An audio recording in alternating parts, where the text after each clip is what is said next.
second to go for the win. He got it. The Cougars win it. Number one remains number one. Cougars reset. Jackson again finds it.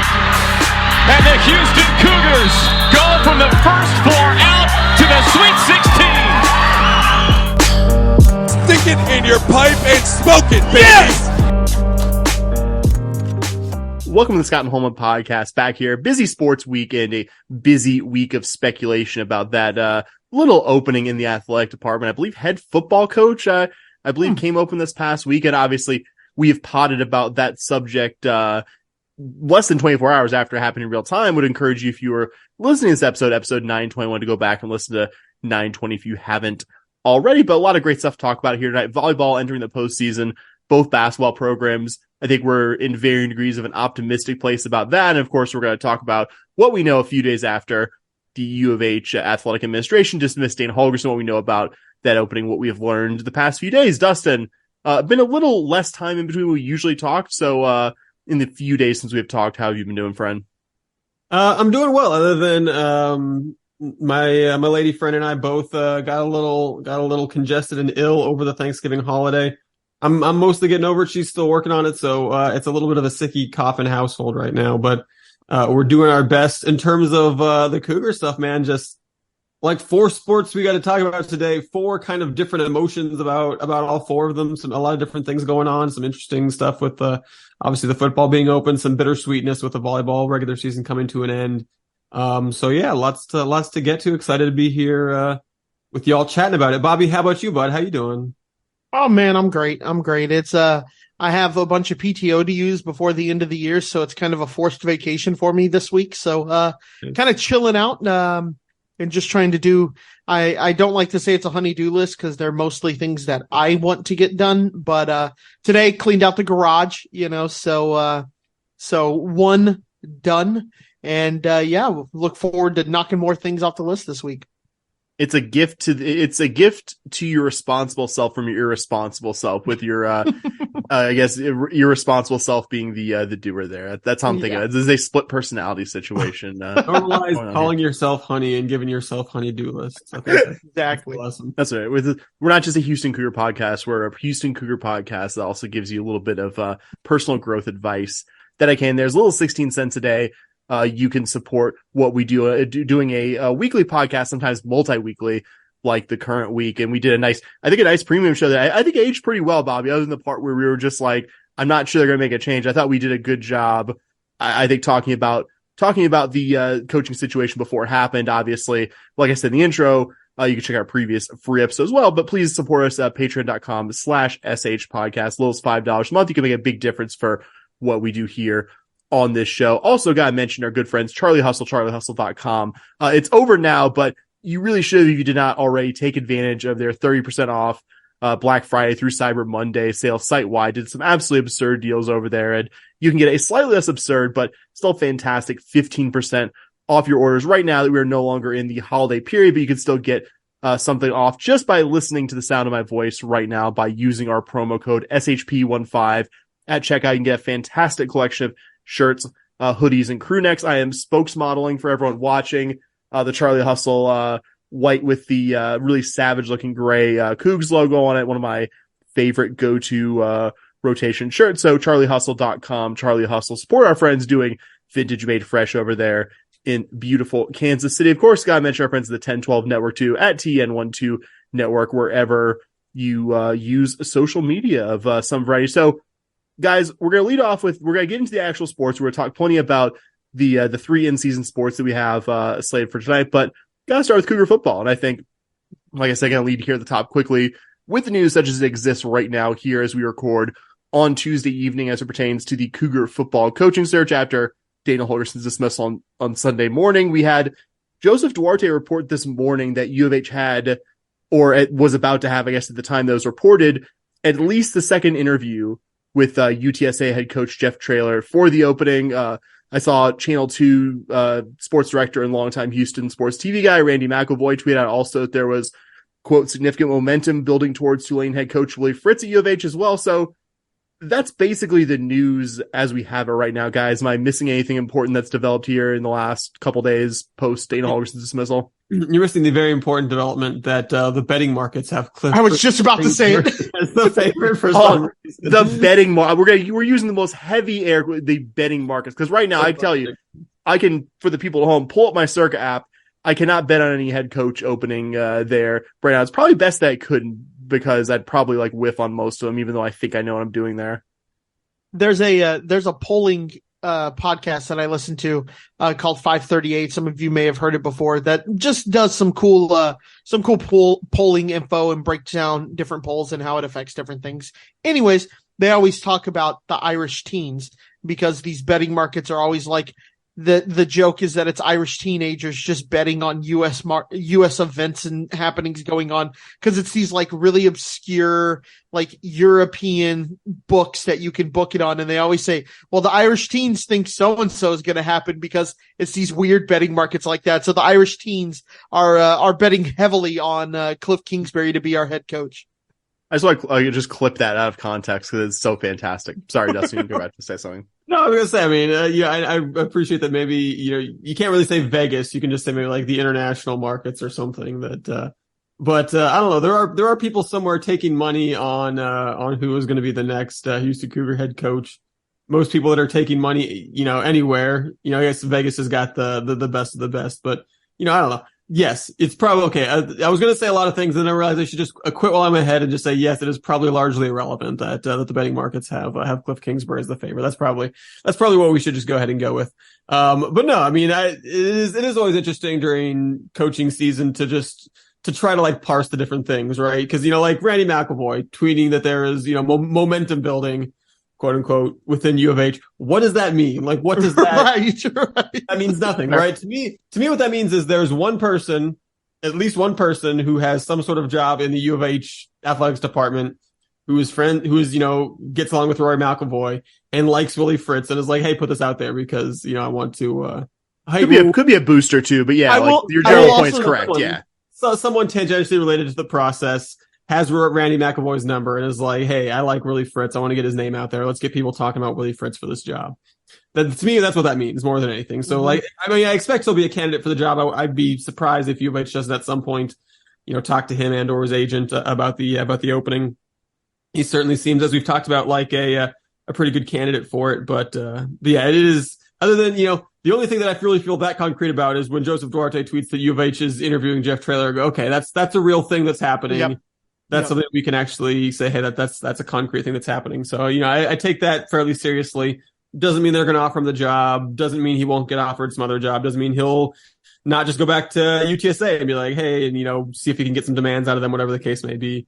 And they're saying that he already is, that Traylor's already going to UTSA going, I'm tired of having to, squeeze every nickel out of you guys. Like, can I get some help here? So sorry to interrupt there. No. I was rambling, but the point being it's a very silly season when you're just constantly reading all these different reports and going, okay, are you just saying this because someone else said it? Do you actually have a source? Is your source actually trying to get the truth out there or just trying to get their point of view out there, whatever the case may be? So, we'll know what's happened when Joseph Duarte tells us that U of H has hired somebody, and anything until then, you maybe are going to be just trying to guess along with everybody else.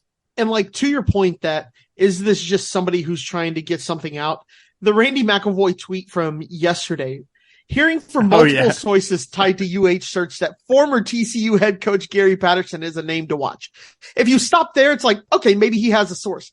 It's this next part that makes you go, did his agent, did Coach Patterson's agent write this part? His source is Gary Patterson's agent. Has to be. FB Coach P is recharged and sources say he's ready to get back in. What does that mean?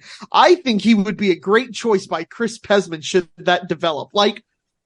Gary Patterson reported to have the energy of a 36-year-old, not a 63-year-old. His tan extra crisp. It's so clearly written by Gary Patterson's agent.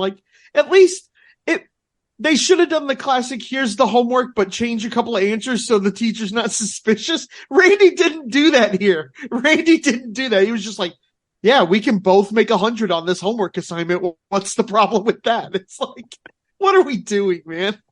Mark Berman wouldn't have done that shit. Like, I know he's your close personal buddy. I know you have opinions about Mark Berman, but like, Mark Berman would have done a more professional job. Mark Berman made it at least less transparently obvious that he was just being fed this by Gary Patterson's agent or someone very close to Gary Patterson. No, you're right, Dustin. I know Mark Berman, and you, Randy McElroy, or no more. Yeah, and I don't disagree with the word you said, and and we're not just picking on Mr. McElroy. Like, honestly, you see it at ESPN, you see it at big publications. I mean, the biggest scoop guys out there now, not to get too on this tangent, are guys who just like know the agents to be fed the right information by and have developed the relationships to be fed them like 30 seconds before everyone else in the media. And college football is no different, if a little bit less followed, because we're talking college football versus the National Basketball Association or NFL. Let me just say, got to give it to Duarte here for his coverage on this. Just like shout out Joseph Duarte on this one. He's been on it. I was actually talking to my wife about the whole, I was like, yeah, we let Holgorsen go, blah, blah, blah. Kind of talking to her about it. And I go, well, he got fired by Duarte. And then we came out with with a statement like, we knew he was fired when Duarte did it. We didn't need the statement from U of H. It was like, yeah, we know Duarte got this, and that's fine. Like, so just shout out Duarte. And when he says it, it's something that's pretty concrete. Not that he may not be fed things by agents and that kind of stuff, but man, he seems to be pretty locked in. He's a journalist. He has sources like everyone else, but like, it's very reliable. If you know he's willing to go out there with it, it's probably good information, like it was with our now former head coach. Yep. So should we talk about the poll we ran this week and who the good people of the Houston fandom wants to see as their next head coach? Yeah, haven't gotten back with the margin of error and right. and that kind of distributions and all that fun stuff yet. But I think Dustin, you have enough info to buddy, tell us. Look, we need the report now. We need this report now. All right, let's get it out here. So we did do a report from Monday morning to Tuesday morning. It was open for a little less than 24 hours. Got 215 of y'all responded to tell us who you did and did not want to be the next head football coach at the University of Houston. So it was a 3-part survey for those of you that didn't do it. The first part was we gave you all 10 guys whose names we threw out in the last episode, and we asked you for each guy, is this your first choice? Is this a strong choice? Is this a so-so choice? Do you have no opinion, or do you say hell no to this guy? So you got 5 options for each coach. We then had a couple follow-up questions we'll get to in a little bit. But just looking at who the picks were, really, I think not too surprising that the 2 favorites were kind of the 2 favorites that we identified in the last episode. Jeff Traylor and Willie Fritz are kind of the people that most people want to see. If you look at who got the most first choice votes, Traylor was 28.7%. Of you said that Traylor was your first choice. 26.6%, so just a slightly lower number said Willie Fritz. The only other people that got really any kind of significant play here were Will Stein, the Oregon offensive coordinator, who got 15%, and then Gary Patterson, who got 13.1%. So really very much a 4-horse race. Fell off the cliff. No one else got no one else got even 5% of your votes. So really, Traylor and Fritz were clearly tier A. Stein and Patterson were clearly tier B in terms of who your first choice were. And if you look at first choice or strong choice, it was the same thing. 82.9 of you said that Willie Fritz was either your first choice or would be a strong choice. 78.7 for Traylor. So pretty much 84 and 5 think that either of those guys would be really good. And then Stein and Patterson were that next tier at 55 and 54.2% respectively. So again, a clear tier B there where over half of you would be pretty happy, it seems like, with Will Stein or Gary Patterson if it doesn't end up being Fritz or Traylor for whatever reason.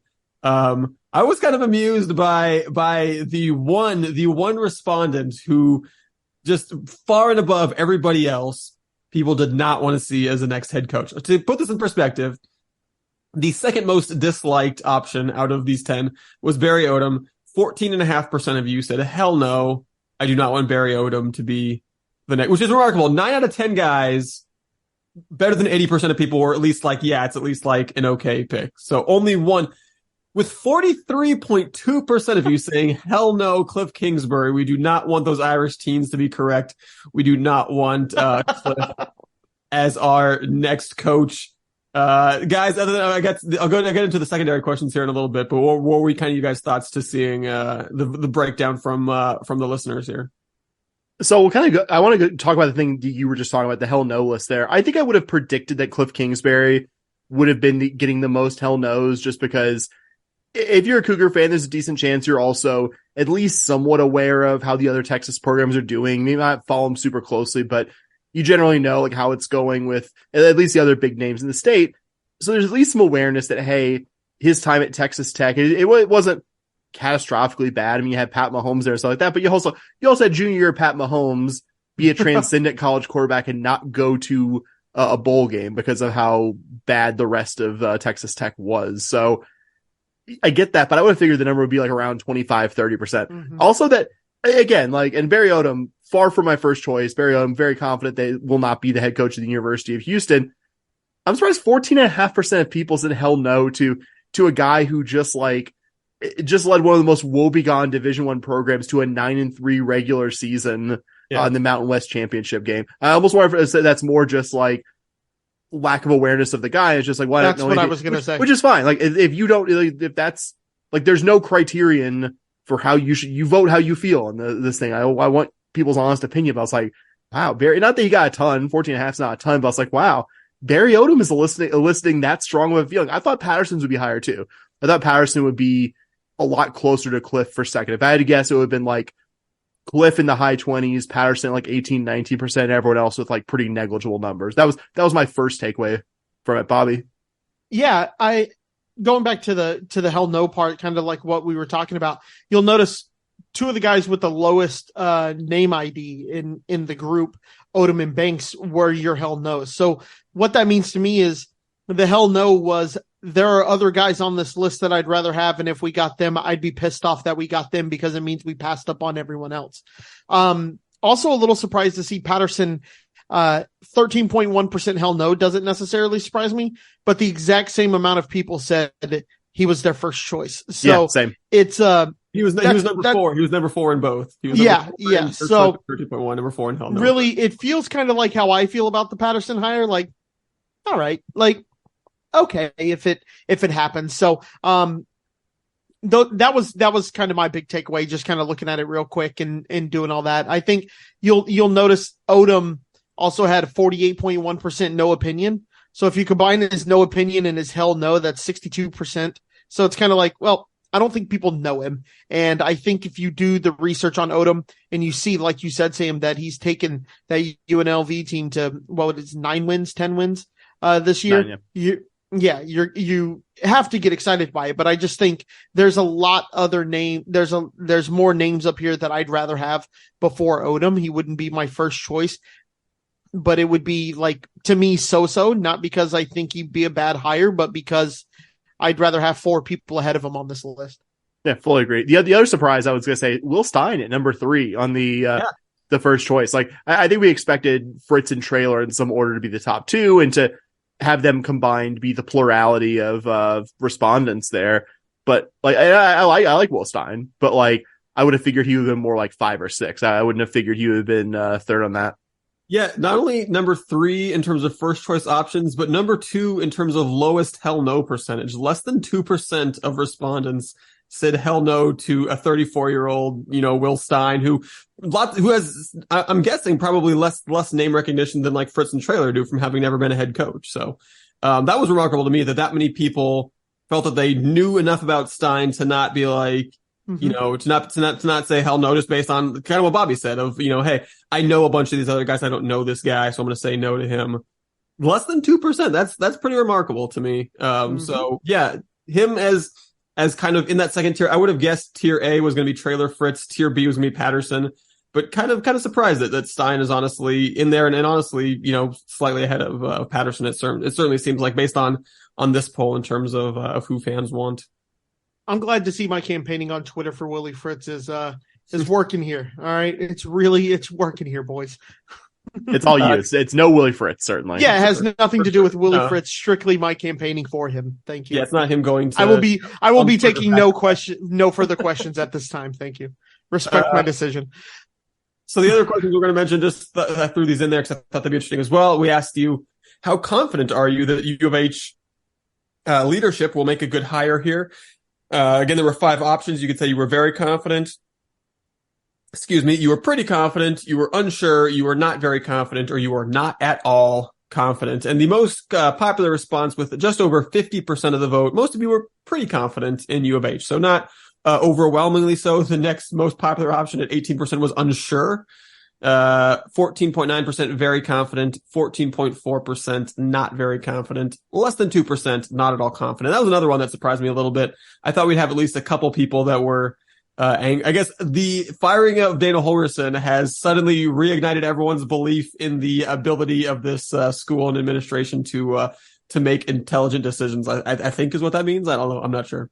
I think if you had asked that question before firing Dana, just basically asked it on Saturday night, how confident are you that U of H is going to make the right decision here in the next week, not knowing anything about like the next 24 hours after that, I guarantee that number would not be 1%. I would go so far as to say it'd be like 15-20% higher than what we actually saw here. But yeah, I think like you said, the decision I think has salved a lot of wounds between this fan base and administration. Yeah, I would have bet enough money that it would hurt to lose that unsure would be the leading candidate here. And I guess they proved me wrong. Cougar fans have proven me wrong. Pleasantly surprised that the top 2 choices combined for as much a percentage as they did. Yeah, I was going to say the most, what was it? 60, over 65%. So essentially 2/3 of you are at least pretty confident that U of H will make a good hire, which I think is pretty good. Final question was, whether or not Dana Holgorsen getting fired made you more likely, less likely, or equally likely to, buy season tickets / attend games next year. You could also say you were unsure, or it depends on who the next coach will be. So 4 options: more likely, equally likely, less likely, or not sure. This is one that surprised me because I thought that the majority answer would be equally likely. People going, well, I'm a good fan, I was going to go to the games regardless. At least wanting to say that, right? But people were not even saying that. 59%, over 59% of you said, love the honesty. Love it. More likely to buy season tickets and or go to games next year with Dana Holgorsen gone, which I think speaks to why he's gone, right? Yeah. I promise you guys, if they had said on Sunday we're retaining this guy, I would have like gone to the U of H website and followed up by phone call if needed to like make sure I did not have 2 season tickets. I promise you guys that. And I promise you I will not be doing that. I'm going to at least keep them for this coming season if my finances don't completely go to shit. Yeah. Yeah. If 3 out of every 5 of your fans is only going to come or is going to come up more often if you get rid of a guy. Yeah, again, it gets back to, we've mentioned it a lot, but the quote that Pesman gave when he fired Major Upwood, you can't afford not to fire the guy at that point. If over half of your fan base does not want to show up to support your coach, you just got to get rid of him. It doesn't matter if you think he's a good coach or not, you got to get rid of him at that point. So, absolutely. 59% more likely, 27% equally likely, 12% of you said you were unsure. You're going to wait to see who the next guy was.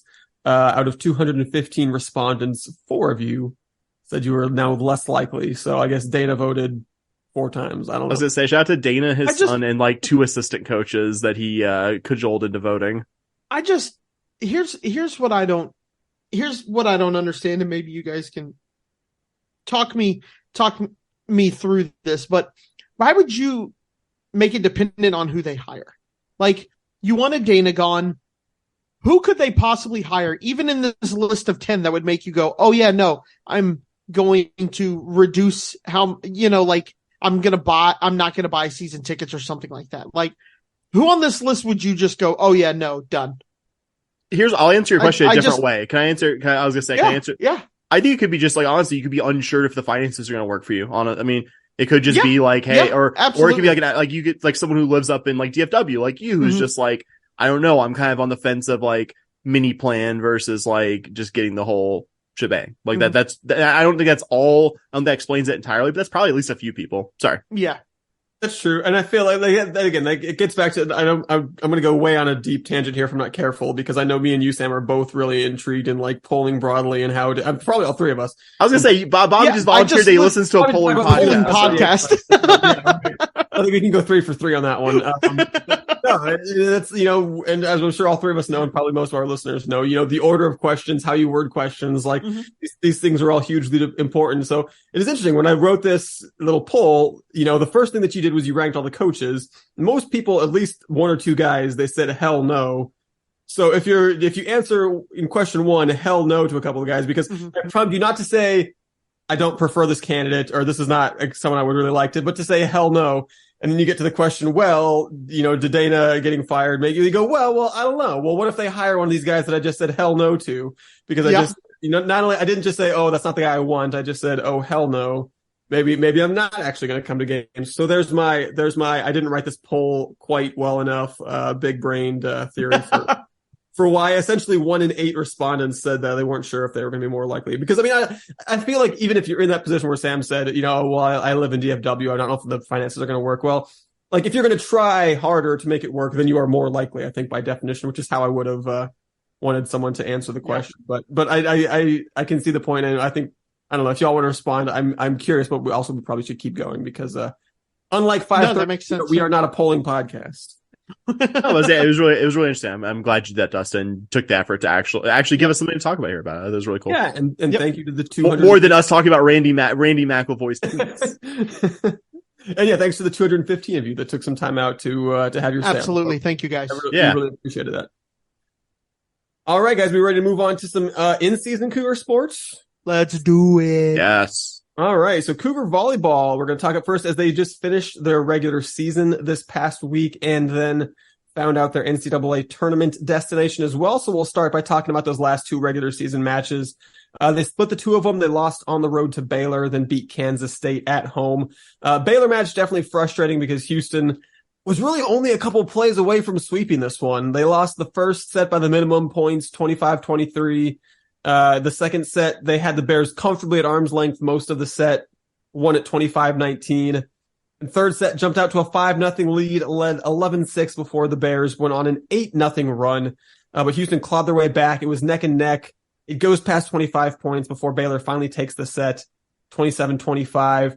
Houston, I should say, out-hit Baylor by over 100 points in the third set and still managed to lose the set. And what always seems to happen if you outscore your opponent over the first three sets but lose two of them, it always seems like the fourth one never goes your way, and you kind of pay for not taking advantage. And that's what happened. The Bears finally had a set where they were pretty more in control and won it 25-19 to close out the match. So not the result we wanted in Houston's last regular season road match there.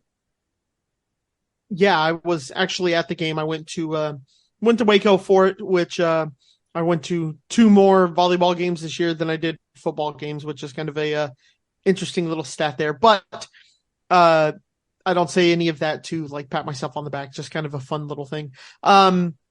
Hit percentage in the first, neither team could miss in the first set. Like being there, I was curious how it was going to feel in the stadium, the day before Thanksgiving. Like, not many students are going to be there. How's the crowd there? It is a top 25 matchup.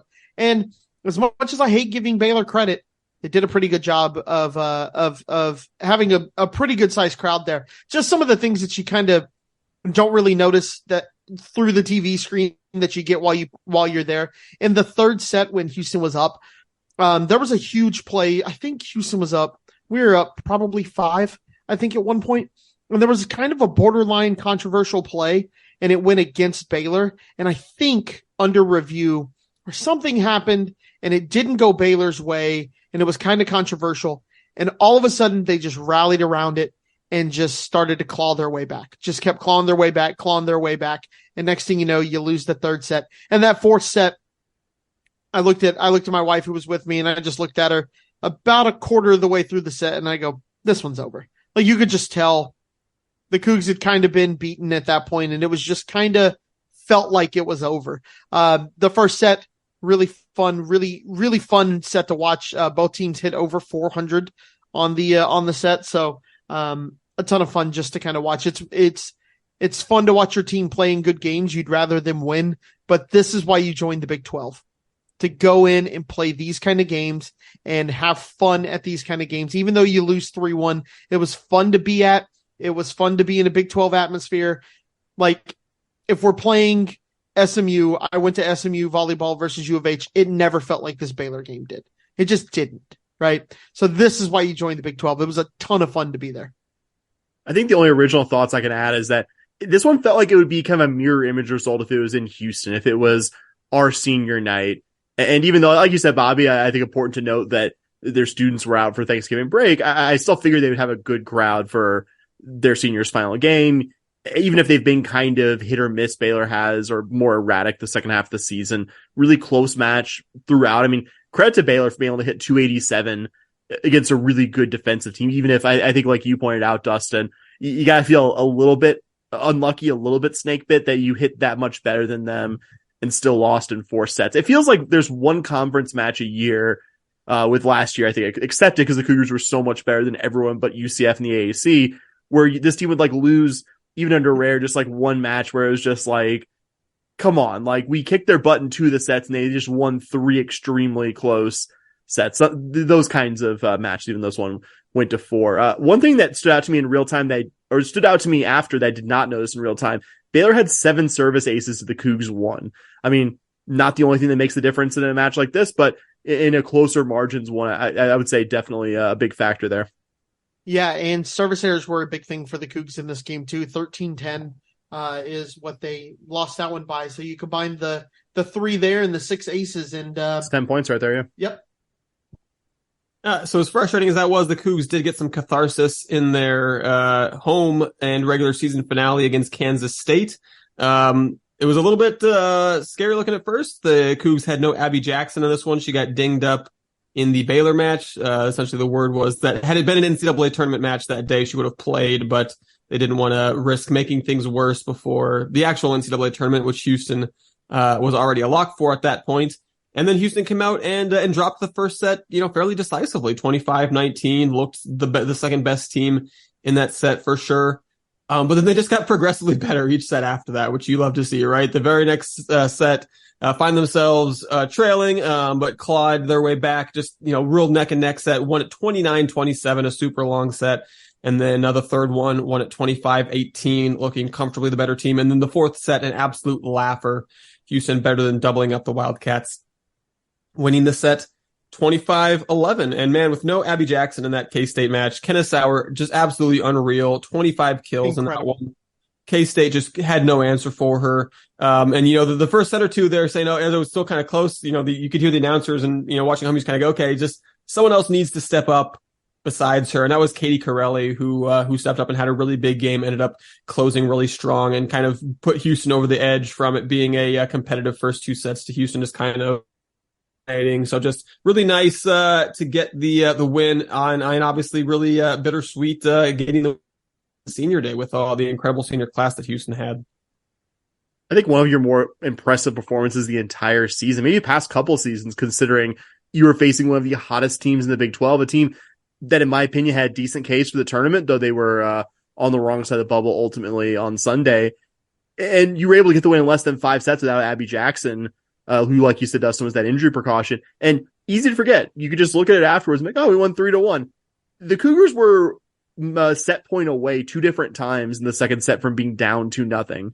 And the Cats were up 24-22 in the second set. A few points later, the Cougars were down 25-24 after an Aaliyah Carter kill, but Cougs won the next 2 points, but ultimately, like you said, Dustin, take that second set and kind of, I wouldn't say cruise from there, because I think the third set was fairly close until the end there, but really to get the momentum back there, can't overstate what an incredible performance you got from Kenna Sauer. 25 kills with efficiency, hitting 357 and 8 digs for good measure. Katie Corelli, like you said, we've seen her at times.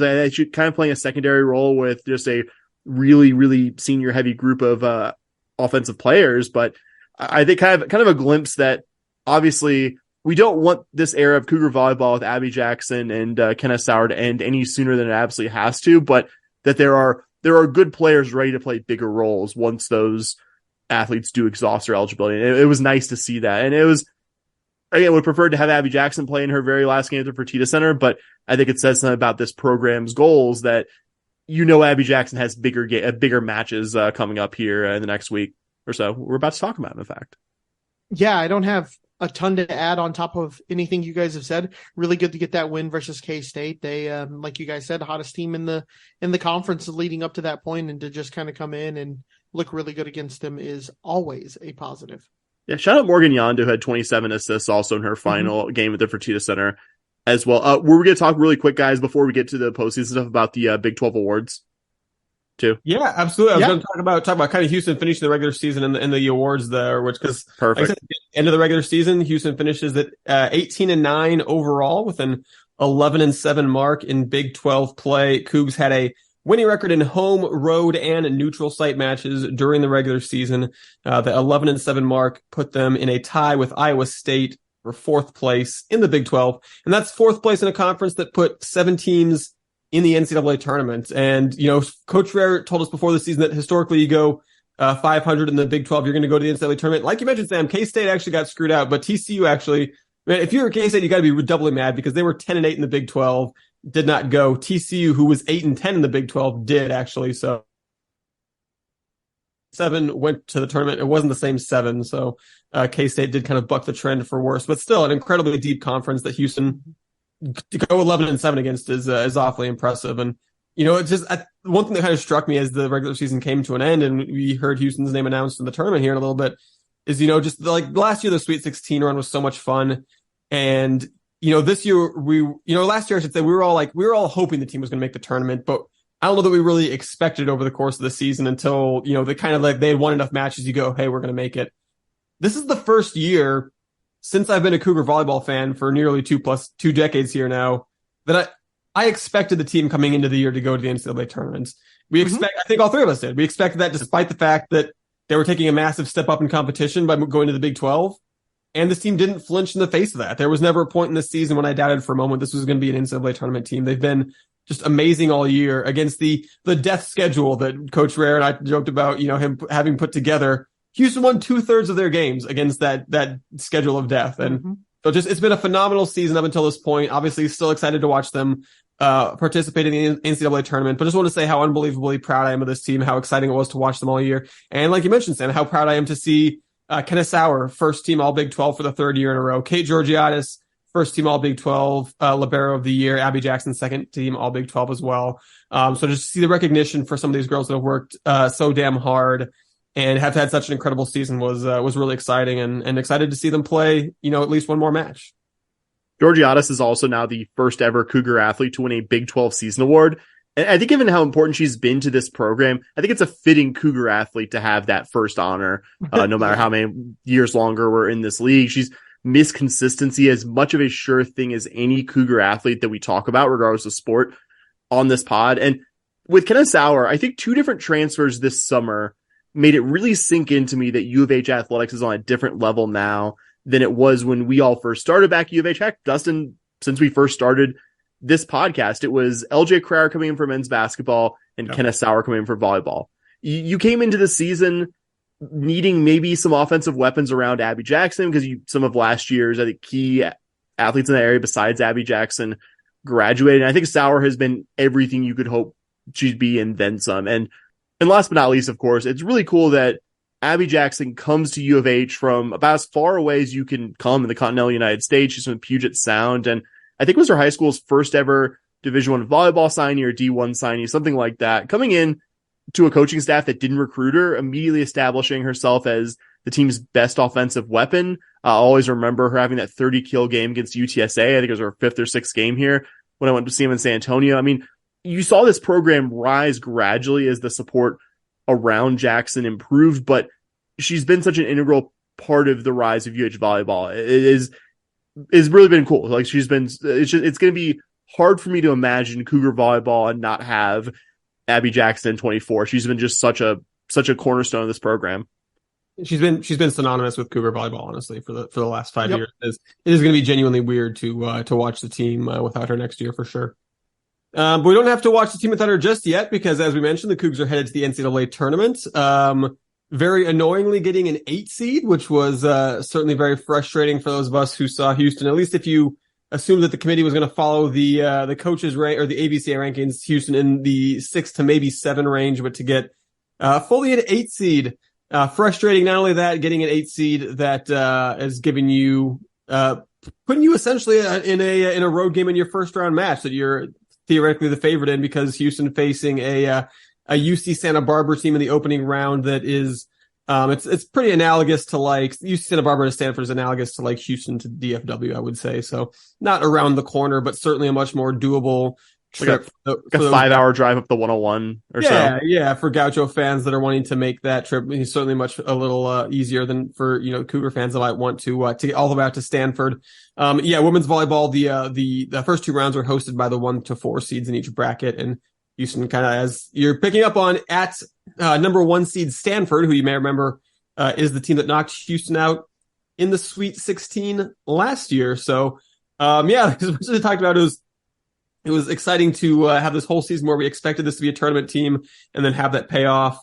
It was definitely a little bit jarring to see an 8 next to Houston's name, and then the realization that, you got a pretty darn good team that is essentially you're essentially playing a road game against in the first round. And then, if you manage to pull that off, you get to play a literal road game against one of the best teams in the country.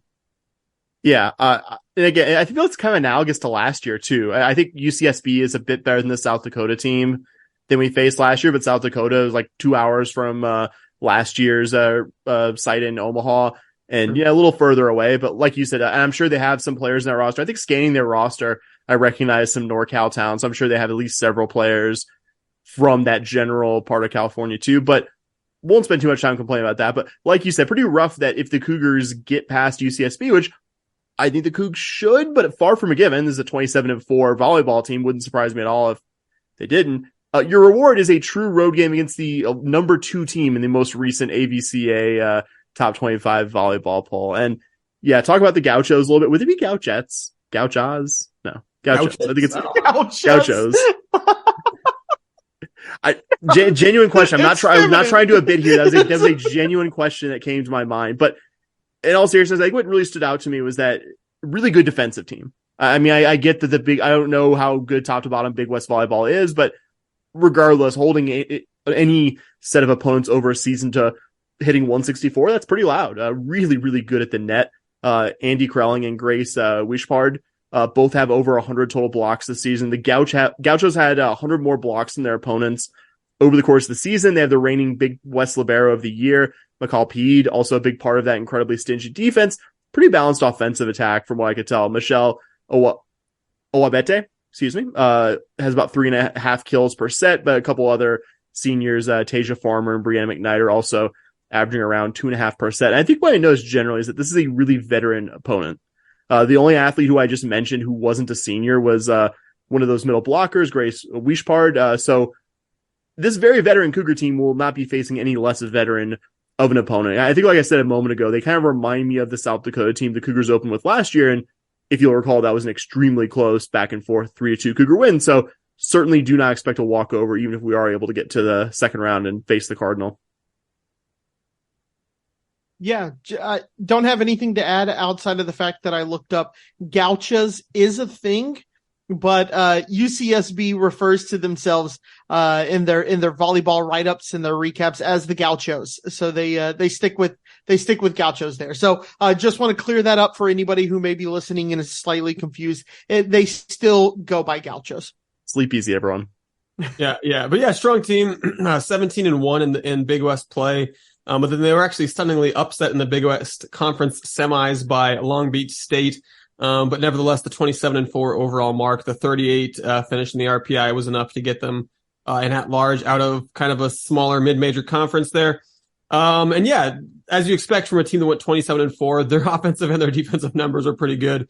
I think median hit percentage is around 200, and they're like 30-ish points above or below 200 offensively and defensively. So, pretty good on both sides of the ball. You mentioned the 2 middle blockers, Sam, whose name I couldn't find a pronunciation guide on their website. So I was like, out of respect, I'm just not going to even try to pronounce their names. I'm glad you had to go at it. But you mentioned, they both have some impressive block totals on the year. But one thing I did notice, if Houston is able to get outside and hit against their outside hitters, 2 of their regular outside hitters just 5'10", whereas all of Houston's outside hitters are 6 feet and above. So if Houston can get outside maybe, you obviously always want to use Kellen Morin as an attacking option in the middle to keep their middle blockers honest. And then if you can get the ball outside, hit against their outside hitters, Houston might actually have an advantage there. So I think that's something for the Cougs to look out for. But yeah, tough match. And then, like I said, even if you win that one, almost certainly rewarded with the second round matchup against Stanford team, number 2 in the RPI, number 2 in the ABCA poll, swept Houston in the Sweet 16 last year. Crazy good. They hit 312 as a team against an incredibly tough strength of schedule. Like that's ridiculous. That's a really good match. That's like a good match against a mediocre team. And they did it all year against a bunch of really good teams, dominated a really good Pac-12. I think only one conference loss in the Pac-12. So it's a tough road ahead of Houston for sure.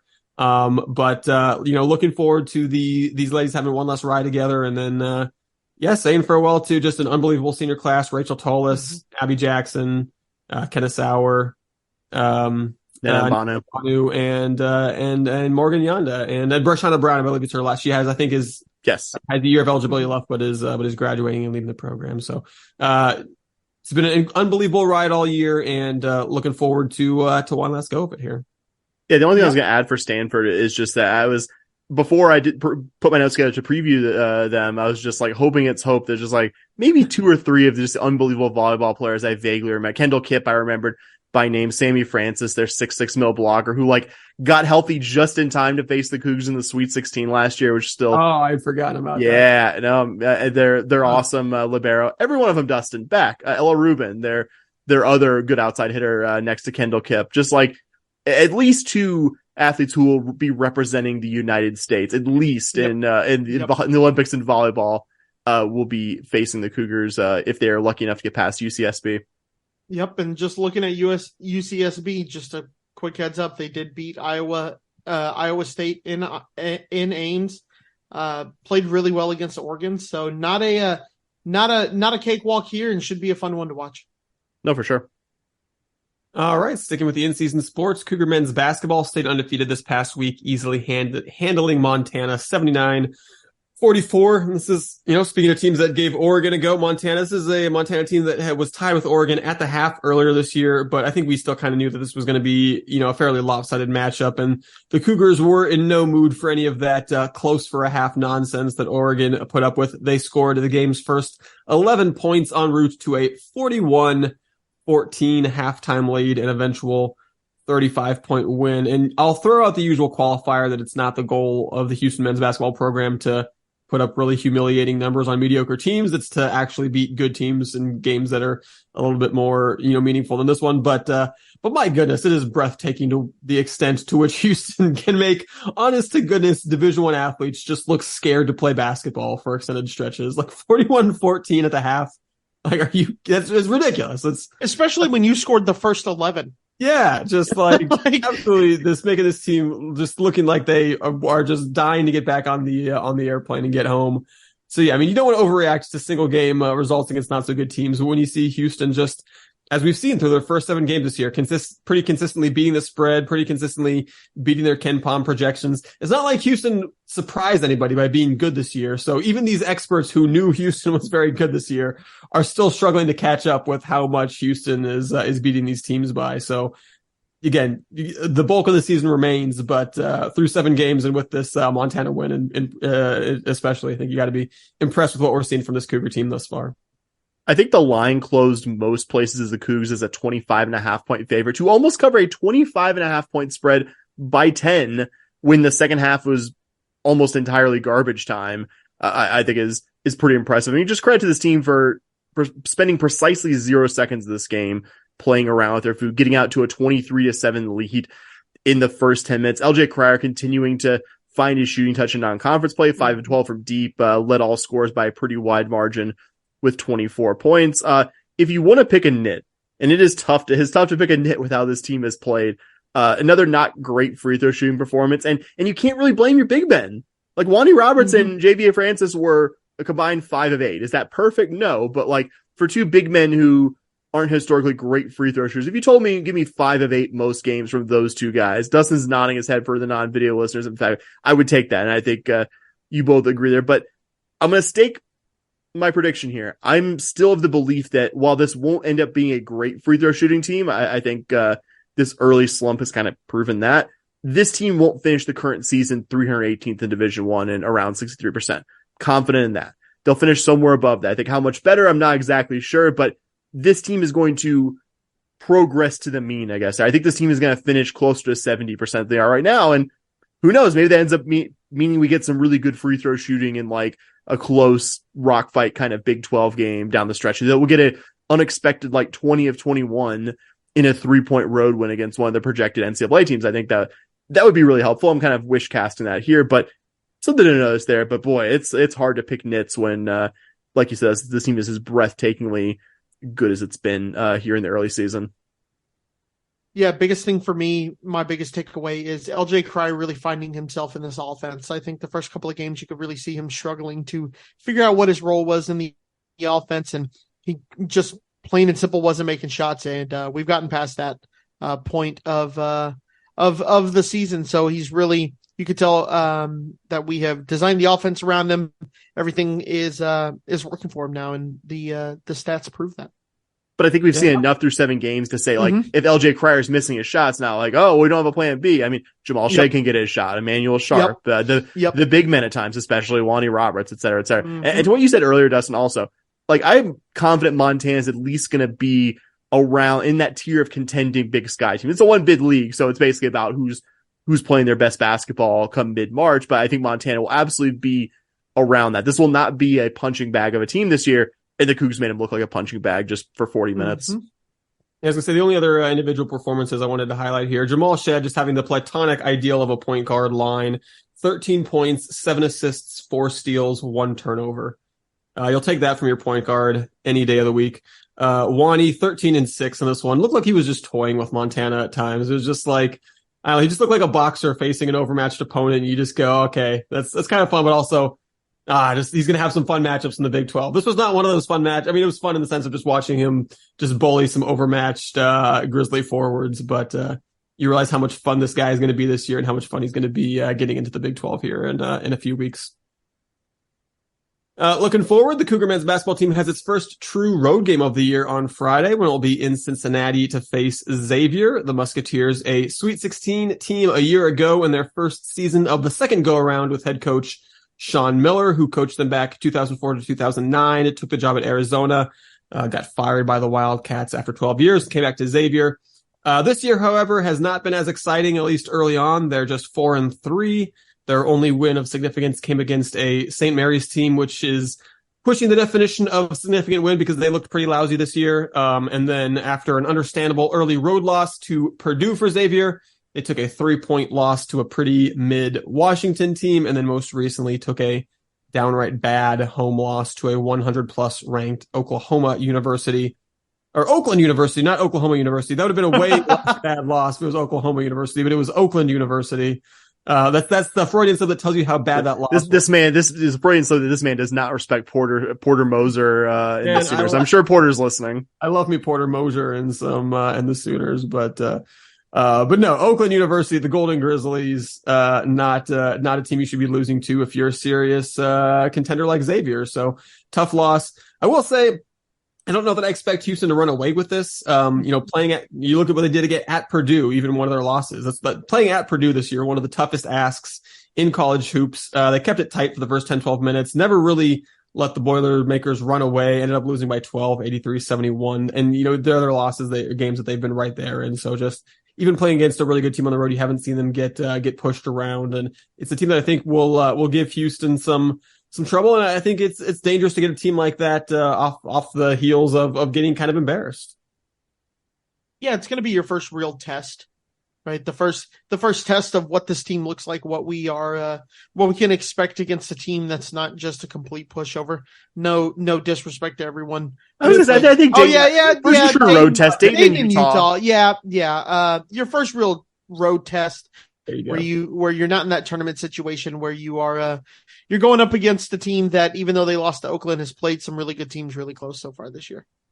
Yeah, good enough team to play. My bad on the disrespect to Dayton And, we're disrespecting Utah all there. schools here. Yeah. I'll tell my cousin who's a Dayton alum who's definitely not listening to this that he'll be receiving your apology in a little bit. No, I mean it's a team that I think has shown their flaws. Dustin, I think you laid them out pretty well, but also not such a bad team that they can't play a good enough 40 minutes of basketball in front of what you'd assume would be a pretty good to very good home crowd there. They're in Cincinnati in front of the Cougs. A couple guys that stood out to me. Quincy Olivari, somebody who the Cougs saw a couple times, I think, when he played at Rice. Pretty good shooter, though. Xavier as a team is outside the top 200 nationally in 3-point field goal percentage. Like the Cougs, the Musketeers haven't shot great on their free throws to start the season. There isn't really one thing that Xavier is truly exceptional at on the offensive end, though they're top 102-point field goal percentage, and they're not terrible in too many things. They're between like 120 and 160 in like a lot of offensive categories. But top 50 nationally in both opponent 2-point and 3-point field goal percentage, though we'll note they've allowed 75 plus in their last two games against two teams that are outside the KenPom top 100, including that loss to Oakland. But we'll also watch Desmond Claude. He's a 6'6" guy who could be a possible matchup problem for the Musketeers. I think he's been their most consistently good offensive performer as well. Kind of like you eventually got to, Bobby. I think it's interesting to see what the Cougs look like in a first true road environment test, even though Dayton kind of felt like a quasi road environment with all their fans at the Charleston Championship. But I think definitely a different test here. Not a disaster if you lose, but I think one the Cougs should still expect to win. Yeah, I like Claude and Olivari as a kind of 1-2 punch in the backcourt for them. You mentioned them; they combine to score over 30 points per game. And you've got Olivari, who, like you said, really good shooter, especially from deep Sam, and then Claude, who really good at getting into the basket. I think he shoots like 56% inside the arc, gets a lot of those 2-point baskets. So I think they give you two different challenges for Houston's guard group defensively. Another guy I like for them, 6'7" freshman Dalen Swain, who doesn't start but plays 20 plus minutes per game. Big havoc creator on defense. KenPom has him ranked in the top 400 or 500 nationally in both blocks and steals percentage. A guy who doesn't not like the focus of the offense, but he's high efficiency when he does shoot the ball. So definitely some guys to like, some things to like. You mentioned how hard it's been this year to for teams other than like Oakland and Purdue to put the ball in the basket against them. But in terms of areas where I think Houston can attack Xavier, there's really, you mentioned there's not a lot offensively where they're statistically just like, great. There's not a lot anywhere where they're just statistically terrible, but they've been pretty mediocre in a couple of areas where I don't think you can afford to be mediocre against Houston. They've been pretty mediocre on the glass. Not bad, just not real good. And sometimes things go differently, especially when Houston's on the road. But more often than not, we've seen Houston feast against teams that are mediocre or okay, rebounding wise. And then same thing with turnovers. They're not bad. They're just all right. And I don't know, if you're about to face a Kelvin Sampson team, you want to be really good on the glass. You want to be really good in the turnover department. And Xavier's not really good at either of those things. So, hopefully that's an area where, maybe we see Xavier kind of play uncharacteristically well in one or both of those areas. But I think it's going to be hard for them to do both. And that might be what it takes for them to stay in this game, because I think Houston can really just kind of wear a team down and beat them in one or both of those categories.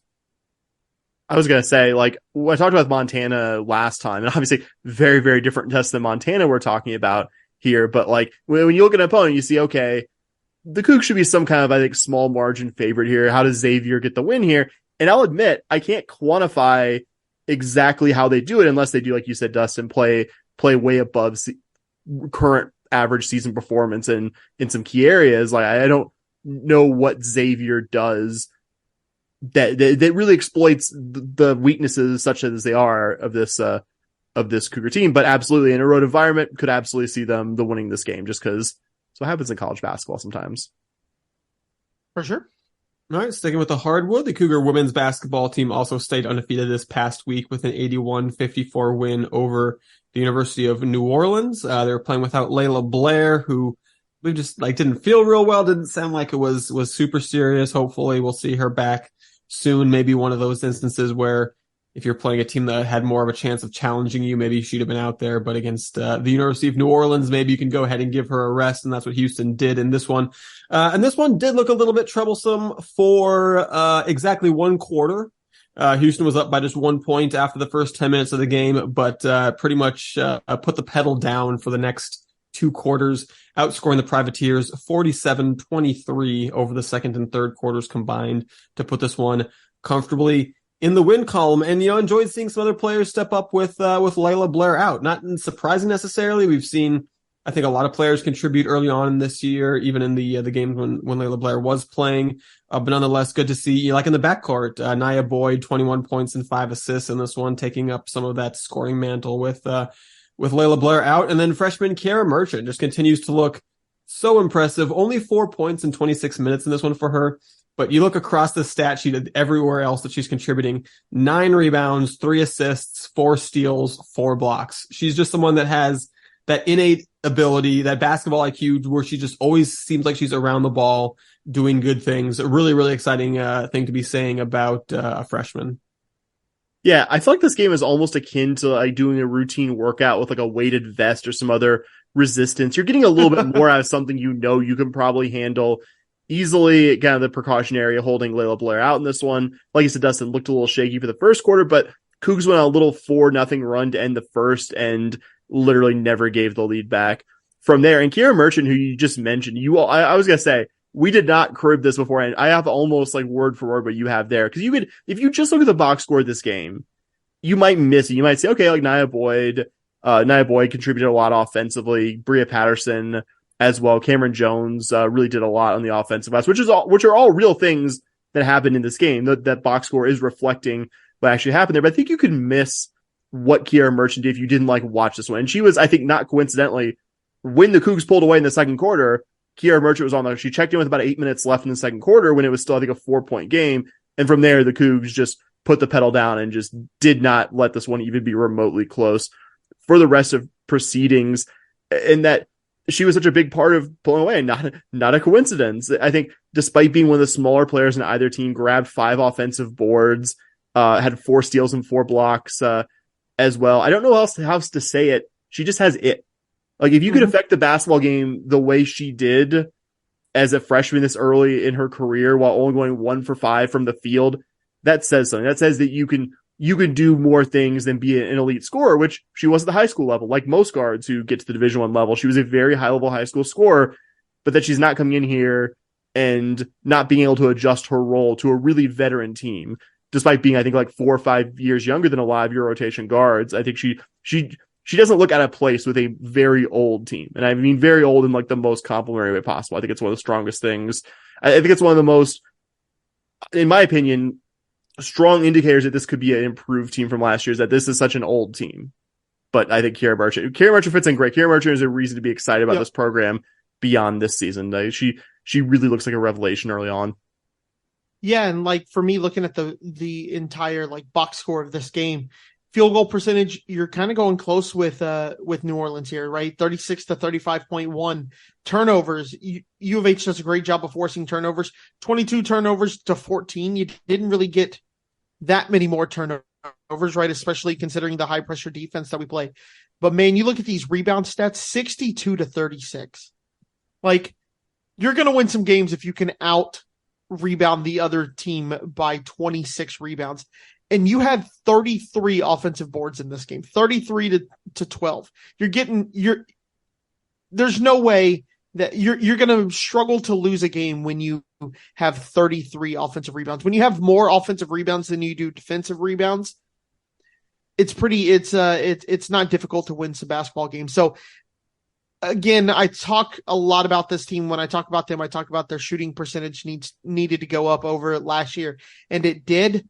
But man, another big thing is if you're going to shoot low like we did, 36%, that's not super low, but that's fine. If you're going to miss the shots, 33 offensive rebounds sure does help you pull away and win by 27. Yes, we already mentioned in our last episode last week that Houston was going to be facing Middle Tennessee on Wednesday. We weren't sure if we're going to get an episode out before then or not. They will follow that up with their 6th straight home game to start the year, hosting Florida A&M on Sunday afternoon. Don't want to relitigate the Middle Tennessee game too much since we did already talk about it. Notably doing an encore of the Brandy Brown story. Encore, Brandy Brown again. We'll hear that right now. Again. No, since our last episode, the Blue Raiders got an unexpected win, or an expected one, I should say, over Southern Illinois University, Edwardsville. It was a road game, but a little surprising to see them only winning by 7 points against a team that was ranked well down in the 300s last year. Still going to expect that one to be a tough matchup for the Cougs, though. Definitely the first test of any significance the Cougs will face this year, so we're all excited to see how they do. And then on Sunday, Florida A&M, not a team that should give Houston much trouble. The Rattlers went 5-23 last year, finished 331 in the net rankings, suffered 4 straight blowout losses to start this year against Tennessee, Middle Tennessee, Florida, and Cal before bouncing back with a 5-point win over Jacksonville U. And that's about as far as I went notes-wise in this one, because it just seems pretty clearly like a game that Houston should be winning comfortably. Worst team that you've played to date. And all respect to a team of young women who are better athletes than I will ever dream of being, but probably the worst team. Might be the worst team to see in non-conference, but I think certainly the worst team at that point that you will have seen to date. So, yeah. Absolutely. Yes, I say Houston has blown out better teams than this, so I think that that's okay. Then we're going to go ahead and probably stop. I think I'm not going to list off the starters for Florida A&M. Sorry, anyone that was hoping. Rattlers is a fantastic mascot, though. One of my absolute favorites in all division. Oh, really, yeah. I didn't say not only to all of college sports. Yeah, it's a good and one. FAMU is an elite abbreviation for your school as well. So a lot to like about that program. Just not one of the things to like is their chances of beating Houston in women's basketball this weekend. Yeah. All right, and that's going to be the end of this episode, I think. So we, as always, will give a big, hearty Scott and Horn podcast thank you to our Patreon supporters and encourage you, if you enjoy this podcast on a regular basis, you feel like you can afford $5 a month to put towards the work that Sam, Bobby, and myself do every week, we would love for you to go to patreon.com/shpodcast and sign on up. If you want to say hi to us, you can email us, shpodcast@gmail.com. You can tweet at us at shpodcast, and you can Blue Sky over us. I did a Blue Sky post over there today, guys. It's an actual thing. It's a real thing, honestly. Let's go, boys. You can even probably hit us up for some invite codes, because I think we still have a few of those. So at podcast.bsky.social. So that's it for us. And as always, go Cougs. Go Cougs. Vamos los Cougs. Go Cougs. Go Cougs. I can't coach this shit.